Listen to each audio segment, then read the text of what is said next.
रामकृष्ण हरी मित्रांनो, शेतकरी बांधवांनो, या ठिकाणी ऊस दाबून घेत आहे। या ठिकाणी आपली ठिबकची पाईपलाईन गेलेली आहे आणि नंतर ऊस आडवा तिडवा पडण्याआधी आता रान खूप वल्ल पण आहे आणि ऊस पण चांगला बऱ्यापैकी उंच आलेला आहे। म्हणून या ठिकाणी आपण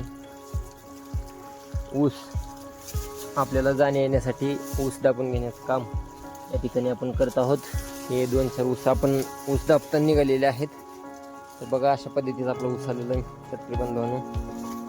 तर ठिबकवरचा ही ऊस आहे। विशेष म्हणजे याला उन्हाळ्यामध्ये पाणी कमी होतं आणि कमी पाण्यावरती सुद्धा एकदम चांगल्या पद्धतीनं ऊस पोसलेला आहे। आणि आता पाऊस सुरुवात झाल्यापासून तर काय ह्याची मजाच मजा आहे ऊसाची, हवाच हवा नुसतं वगैरे। रोज याची चांगली पद्धतीने वाढ होत आहे। रोज 4 फूट ऊस वाढत आहे। म्हणजे आता सध्या पावसाळा इकडं, म्हणजे पावसाळा सुरू झाल्यापासून पाण्याला कसलीच कमी नाही आणि म्हणून या ठिकाणी ऊसाची वाढ चांगल्या प्रकारे आहे। ते 2-4 ऊस माझ्याकडून निघालेले आहेत। हा एक ऊस आहे व किती मस्त एकदम, आणि त्याची वाढ सुद्धा चांगल्या पद्धतीनं होत चाललेली आहे। अशा पद्धतीचे ऊस या ठिकाणी निघालेले आहेत। बघा, 2-3 ऊस हे दाबत असताना निघालेले आहेत। तर मित्रांनो, अशा पद्धतीचा आपला हा ऊस आलेला आहे। कमी पाण्यामध्ये ठिबकवरची शेती जर आपण केलं तर निश्चितच आपल्याला परवडणारे आहे। हे पूर्ण ठिबक आहे आपल्या शेतामध्ये। कॉक आपल्याला दिसत आहे त्या ठिकाणी।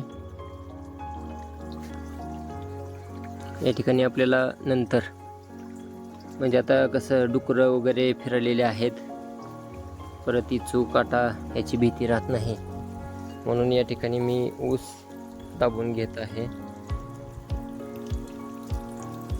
वेळोवेळी माझ्या वडिलांचं मार्गदर्शन मला मिळत राहतंय।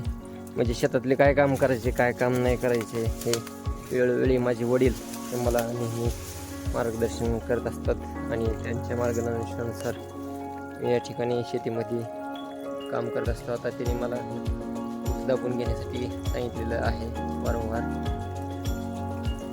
आज या ठिकाणी मी ऊस दाबण्याचं काम करत आहे। तर मी शेतकरी बांधवांनो, अशाच पद्धतीला आपल्याला कुठं दंड वगैरे असेल, पाईपलाईन असेल किंवा जाण्या येण्यासाठी एखादी वाट ऊसामध्ये मोकळी, अशा पद्धतीनं आपण पातळ दाबून करू शकतो।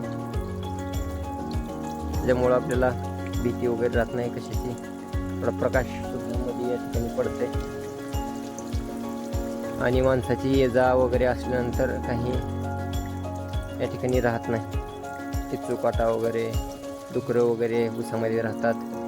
तरी आपण कधीही ऊसात वगैरे येत असताना, करत असताना आवाज करत, टाळी वाजवत, जरा असं म्हणजे कालवा वगैरे करत याचं, म्हणजे काय आपल्या पुढं असेल तर ते निघून जात आहे, अशाची दक्षता आपण जर घेतली तर निश्चितच